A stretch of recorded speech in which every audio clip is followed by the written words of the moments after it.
Sterling Brown is an NBA player for the Milwaukee Bucks, and he just finished up his rookie season.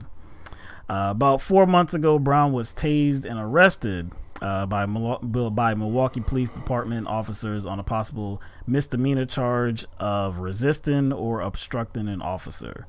Upon reviewing the video of the incident, they declined to charge him, but they did cite him for a parking violation. It was January 26th at about 2 a.m., and Brown had stopped at a Milwaukee Walgreens, and he parked his vehicle horizontally across 2 handicap spots. So a police officer noticed this and approached the vehicle.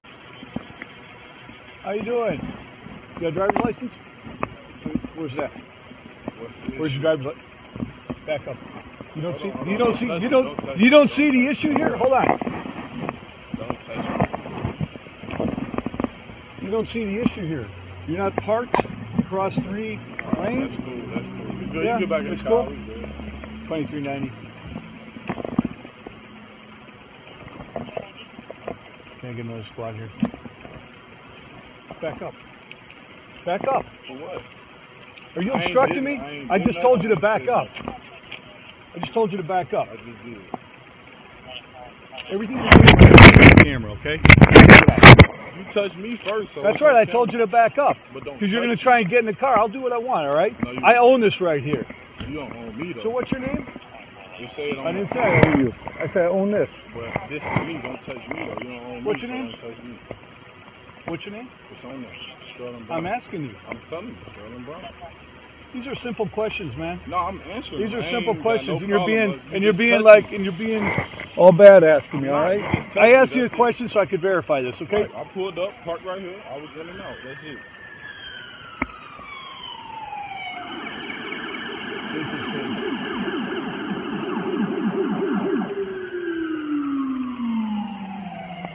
So what we doing? Like, what's the... Oh, we're gonna wait. On what? I'm waiting for my partner. I understand that, but... Well, you had time to park across these lanes here, so we're going to wait a little longer. Do what?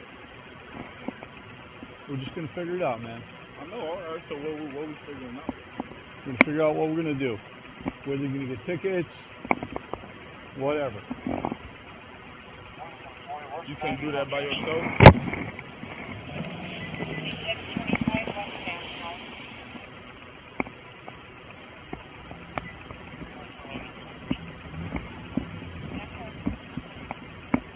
All I wanted was one extra head and the whole cab. Yeah.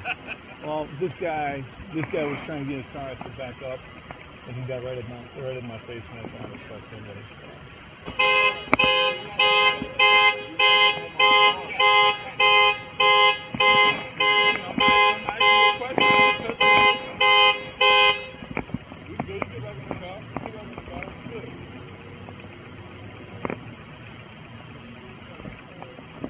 You're going to get involved in something.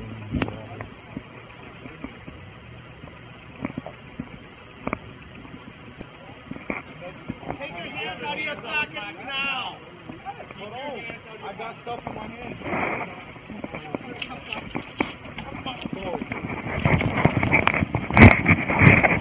On the ground! Oh, they got taser?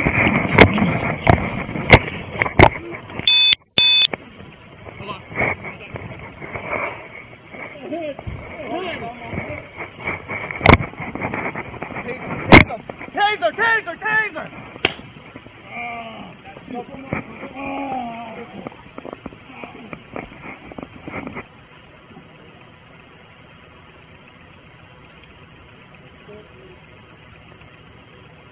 Did you run him, sir, on there? Yeah. Did he have anything or no? Okay. No wants, no nothing?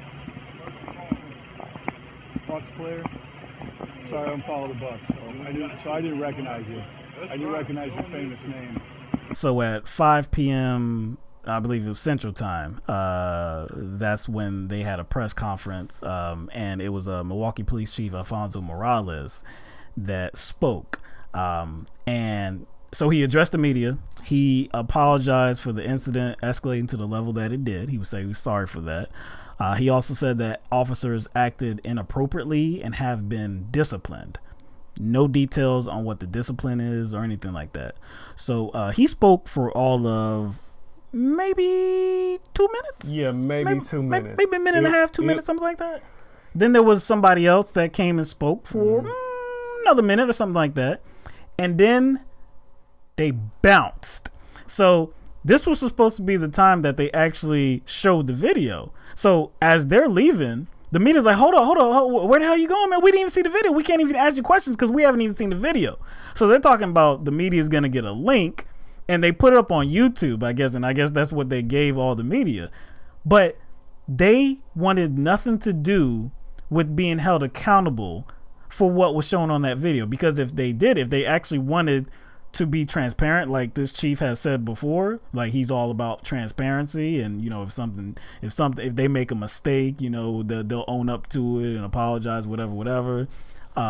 He was not interested in transparency whatsoever because he bucked out before the media got their eyes on it. But it was obvious from the jump that the officer wanted to make this more complicated than it was. It was just obvious. It's a simple traffic violation or parking violation that should warrant a ticket. Right. That's it.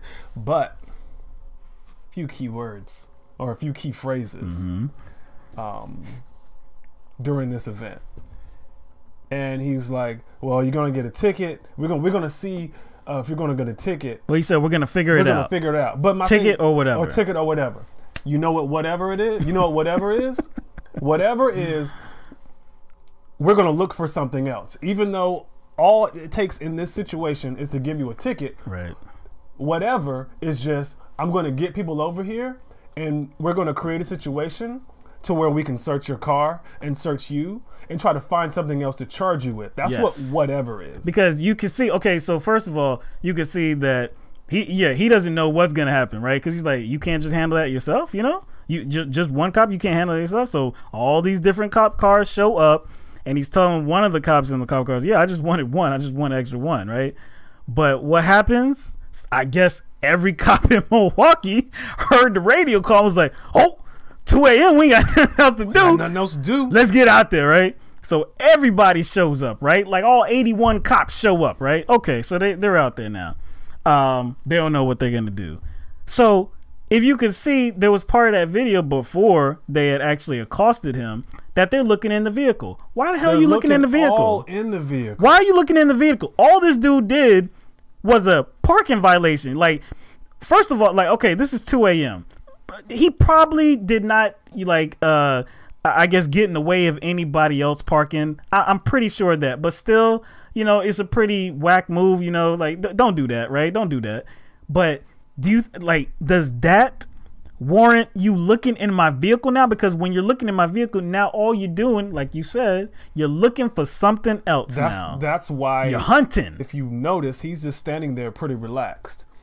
And then all of a sudden, out of nowhere, they have a problem with him having his hands in his pockets, which were most likely there the whole time. And if you actually paid attention during the clip we showed, there was an instance that actually happened, I think more than once, where his alarm went off.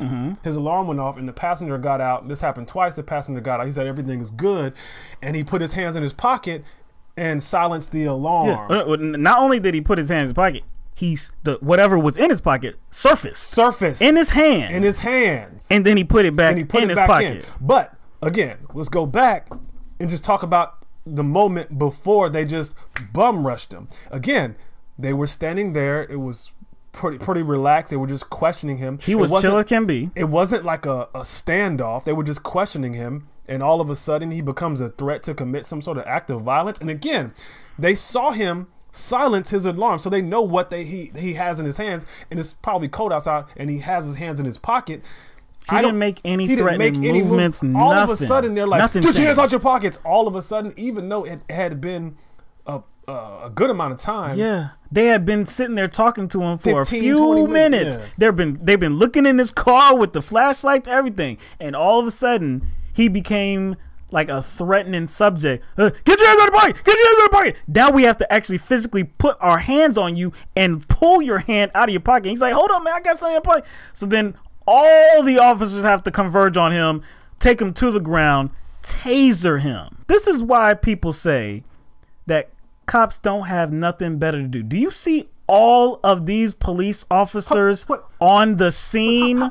That's just that angle. Yes. That's just that angle. One, there's two, people three, in the four, background 5, 6, too. 7, 8, 9. I mean, there's people that you can't see in this footage. That's like 9 or 10. That's like 9 or 10 people right there. Why are all of these officers on this scene for some guy that was just parked across handicap spots? Yo, I mean, if you think they were obviously investigating the crime of the century, so it was necessary for the entire department to be there. It, like, again, like if you think that's like a real like a man, you for lack of a better word, like that's a dick move. You know, like you shouldn't do that to your fellow humans. You know, even at 2:00 in the morning, right? Give them a ticket.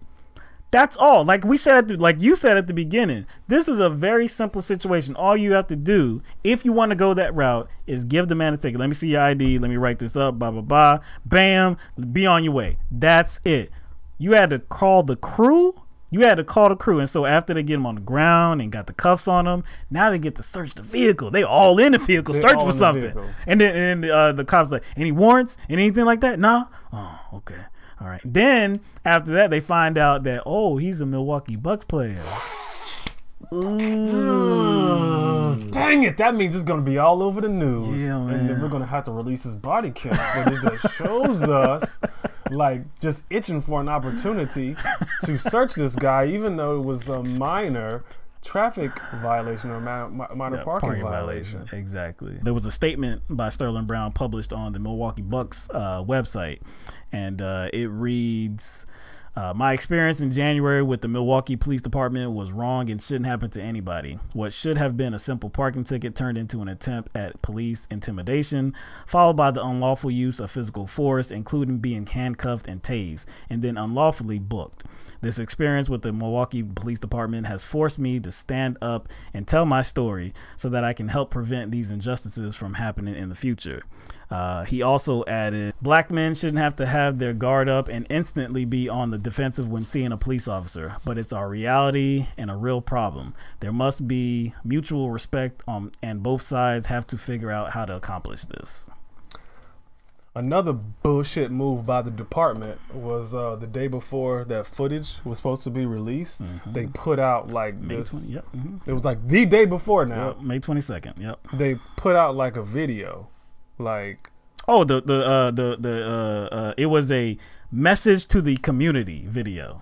That's how it was entitled. It was a campaign commercial. Yes. That coincidentally came out the day before the footage was supposed to be released. It was like some sort of like masturbatory like it was like this, like they were serenading themselves and talking about how I guess they're working the community and stuff like that. Yes. The day before. Yes. The day before. And it featured, that was a coincidence? No, it was not a coincidence. The day before, and it featured. Well, you know, you saw images of different police officers, but who was narrating it was the Milwaukee Police chief.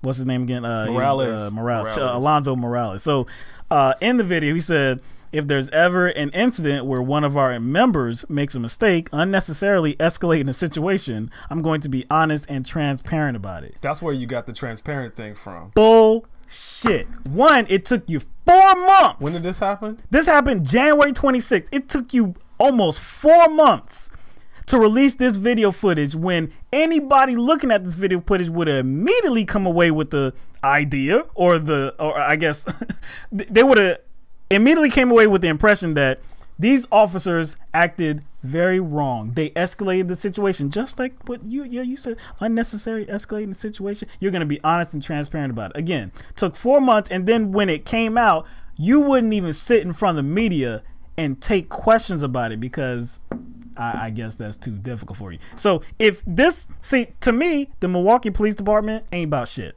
They're about nothing. We don't even know who was penalized, what they were penalized with. There were many officers on this scene. Were all of them penalized? Because there were at least 5 of them that actually put their hands on Sterling Brown and dragged him to the ground. So there wasn't just one bad cop in that situation. No.